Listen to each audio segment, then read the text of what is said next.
Charlemagne, we live. Yo, what's up, people? It's your boy. I'm Chris the Down One, and I am back with another video. Back on my grind again, back on my hustle again. I'm gonna be uploading videos probably twice a day, maybe 3 times a day. Depends on if I have the time. But uh, we're gonna get into this Adrian Peterson story in a quick hot second. But before we do, I got a public announcement for you guys. Attention, attention. For all those out there who do not know this, I have a new comedy channel, Messy Media U. I want you guys to go over there, subscribe and enjoy. You will not be disappointed. I promise you. I'm going to have some comedy sketches coming to this channel. So subscribe and enjoy. You will not be disappointed. The bulk of my comedy skits, I normally put it on this channel. I decided to make the comedy skit video channels separate from what I do here because, sometimes I'll be talking about serious things that's affecting the world or what's going on in entertainment and sports. And I know it got kind of confusing. It got kind of confusing for me, so that's why I created the channel. But anywho, let's get into Adrian Peterson. Right, he was seen arguing with Sean Payton.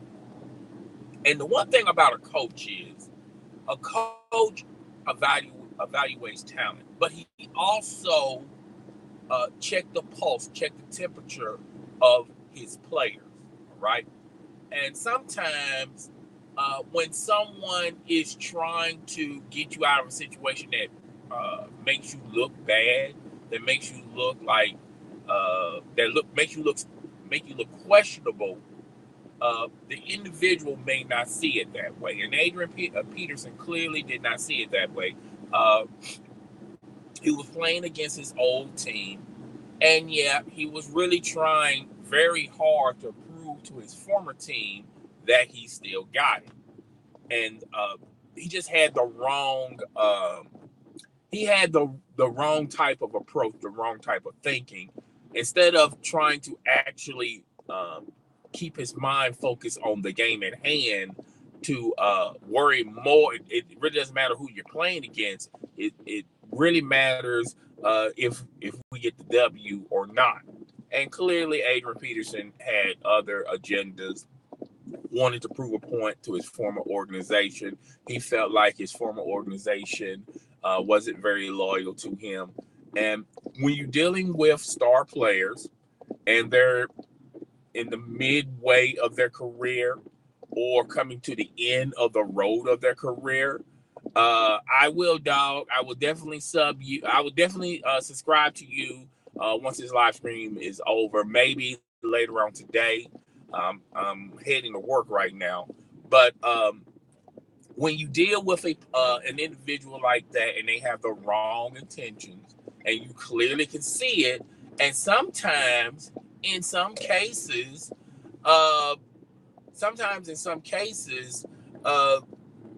you as a coach have to reel them in, maybe saying, well, today isn't your day, but let's pull you back a little, and let's try to do this tomorrow.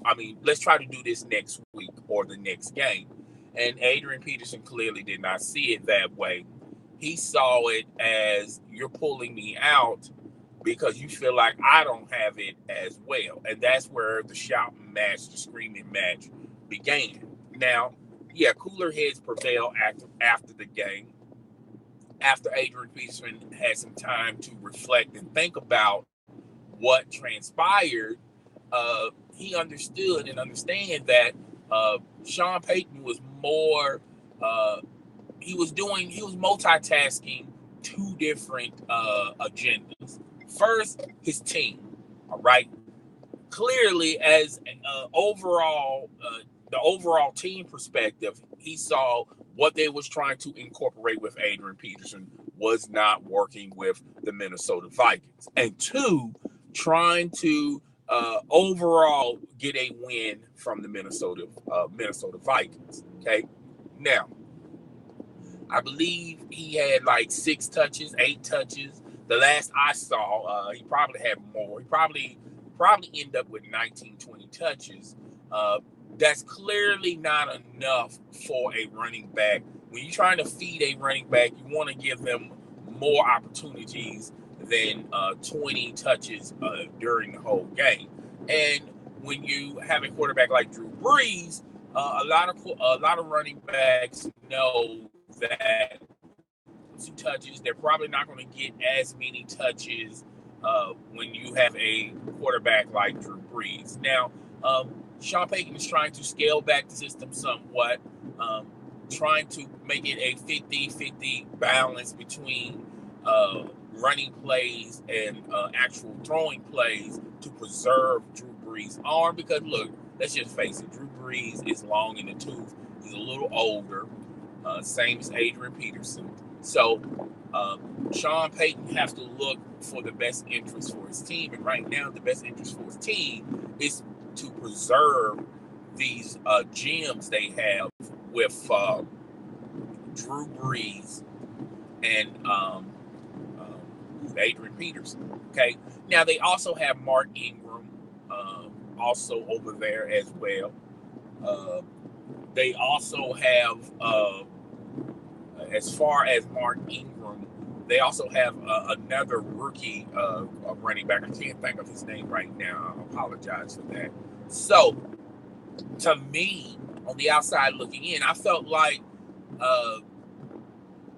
if they was going to, when I found out they was getting ready to sign Adrian Peterson, I was looking at it as, well, wait a minute. They already have Mark Ingram. He's not he's not on the upper echelons of running backs in the NFL, but he's a decent running. He drafted a running back, so my mind was thinking when they signed Adrian Peterson, well, one has to go, and it's probably going to be Mark Ingram. Okay, I mean, but they use Mark Ingram in certain packages. Okay, and Mark Ingram and Adrian Peterson in the beginning of this was supposed to be sharing the load. Okay, now they're sharing it with 3 different running backs. Okay, running back by committee, if you want to look at it that way. But Adrian Peterson was frustrated not because of the game itself, but he wanted to prove a point to his former team. Okay, and that's the problem as coaches and as players of operations.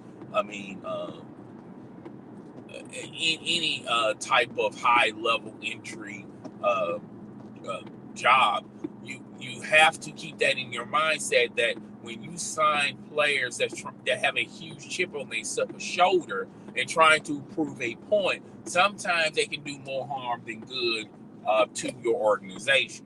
Okay, sometimes having something to prove, sometimes that's very beneficial. And in cases, but there more than not, it's a lot of cases like this where it's a detriment. Okay, so I'm pretty sure cooler heads prevail. Adrian Peterson, after he was given time to reflect, he understood that Sean Payton had his best interest. And Sean Payton saw that, this wasn't working, okay, with Adrian Peterson, incorporating him, and he was trying to prove a point. He was doing way too much. And a lot of people are trying to say, well, they're trying to compare it to T.O. and his antics with several coaches during his illustrious career. But I don't see it that way. Even though, to be truthfully honest, T.O. he was hot-headed, he was headstrong, he was a lot of things, but he was highly confident in his skill and in his talent, okay? And when he felt like teams were not utilizing his talent, he let it be known, okay? So it's one of those. I don't think the Adrian Peterson situation. I don't think it's like a TO, even though I understand where people are coming from trying to compare TO to Adrian Peterson, but I don't think it was like that. And I know a lot of people use TO as, well, he's not a team player. And clearly, to me, TO is a team player. It's just he does a little bit too much, just like Adrian Peterson, just that one game. Now, Adrian, this has never been in Adrian Peterson's career, his being this frustrated with a coach, and I'm pretty sure the next game, over the course of the season, I'm pretty sure um, this is almost has been resolved. Okay. Sean Payton spoken to Adrian Peterson, and likewise, and they kind of hashed it. It's over with. It's just one game. But with the NFL, you can't squander a lot of games. You don't have that many games to squander, and it's just one of those situations. And I don't think this is going to materialize in the next game or throughout the season. I don't think it's going to be anything like that. Yes, the media is going to pounce on this, and they're going to use this as fuel for something to talk about on their morning yappity yap talk shows. But at the end of the day, it is what it is. Excuse me. And that's pretty much it. But guys, tell me what you think. Rate, comment, subscribe, please. Notification gang in the building. Hit that notification icon.